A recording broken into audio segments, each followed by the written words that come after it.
जय श्री कृष्णा दोस्तों, आज हम बात करेंगे उस पर्व की जिसे मनाते हुए सिर्फ दिल नहीं पूरा देश और दुनिया झूम उठती है, श्री कृष्ण जन्माष्टमी। क्या आप जानते हैं कि भगवान कृष्ण का जन्म जेल की कोठरी में हुआ था, लेकिन उनका बचपन माखन मिश्री और मस्ती में बीता। चलिए आज हम आपको लेकर चलते हैं एक ऐसी यात्रा पर जिसमें होगी श्री कृष्ण की जन्म कथा, उनकी अद्भुत लीलाएं, प्रेम और भक्ति की कहानियां और जन्माष्टमी से जुड़े वो रोचक तथ्य जो शायद आपने कभी सुने नहीं होंगे।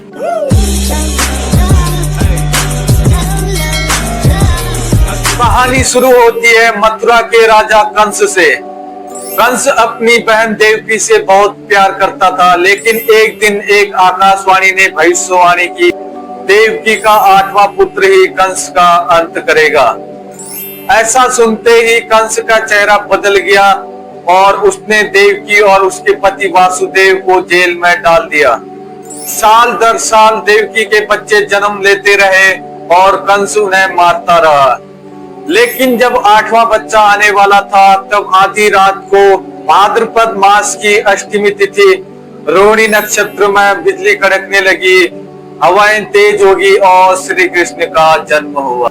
चमत्कार देखिए दोस्तों, जेल के दरवाजे अपने आप खुल गए, पहरेदार गहरी नींद में सो गए और वासुदेव जी ने टोकरी में शिशु को रखा और यमुना पार कराते हुए गोकुल पहुंचे। वहां नंद बाबा और यशोदा के घर कृष्ण का पालन पोषण शुरू हुआ। गोकुल में कृष्ण का बचपन बड़ी ही मस्ती और शरारतों से भरा था।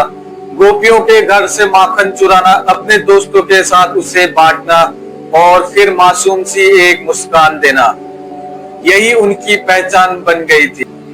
एक दिन कालिया नाग नामक का एक जहरीला सांप यमुना में लोगों को डराने लगा। बालक कृष्ण ने पानी में कूदकर उसके फनों पर नृत्य किया और उसे अपने वश में कर लिया। और फिर आया गोवर्धन पर्वत का एक अद्भुत प्रसंग। जब इंद्रदेव ने गोकुल वासियों पर बारिश बरसाई तो कृष्ण ने अपनी छोटी उंगली पर गोवर्धन पर्वत उठाकर सभी को बचा लिया। कृष्ण का जीवन सिर्फ वीरता से नहीं बल्कि प्रेम से भी भरा था। राधा और कृष्ण का प्रेम आत्मा और परमात्मा का संगम माना जाता है। वृंदावन में जब कृष्ण बांसुरी बजाते तो गोपियां सब कुछ छोड़कर उनकी ओर खींची चली जाती। रासलीला में प्रेम, भक्ति और आनंद का अद्भुत संगम देखने को मिलता था। और आज भी वृंदावन में रास महोत्सव के समय फूलों की बारिश होती है और पूरा वातावरण बांसुरी की धुन में खो जाता है।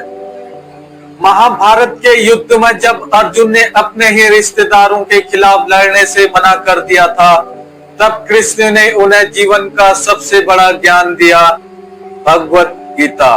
उन्होंने कहा, कर्म करो, फल की चिंता मत करो। गीता के संदेश सिर्फ युद्ध के लिए नहीं बल्कि जीवन जीने की कला के लिए है। सत्य, धर्म और कर्म के महत्व को समझना ही गीता का सार है। भारत में मथुरा, वृंदावन और द्वारका जन्माष्टमी के सबसे बड़े केंद्र हैं। यहाँ हजारों मंदिर सजते हैं, झांकी निकलती है और रात भर कीर्तन चलता है। महाराष्ट्र में दही हांडी का आयोजन होता है। यहाँ युवा मानवीय पिरामिड बनाकर मटकी फोड़ते हैं। विदेशों में भी खासकर अमेरिका, लंदन और रूस में इस्कॉन मंदिर जन्माष्टमी को बड़े उत्साह से बनाते हैं। विदेशी भक्त भी हरे कृष्णा महामंत्र गाते हैं और कृष्ण की भक्ति में खो जाते हैं। दोस्तों, त्योहार सिर्फ पूजा तक सीमित नहीं होते, ये हमारे परिवार और समाज को जोड़ते हैं।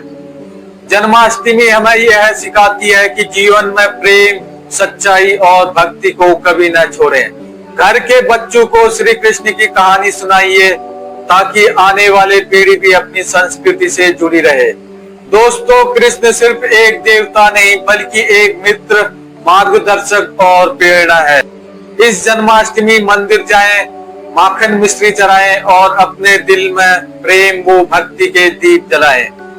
अगर आपको भगवान श्री कृष्ण प्रिय है तो नीचे कमेंट बॉक्स में जय श्री कृष्णा जरूर लिखें और इस वीडियो को अपने सभी दोस्तों और परिवार के साथ शेयर करें।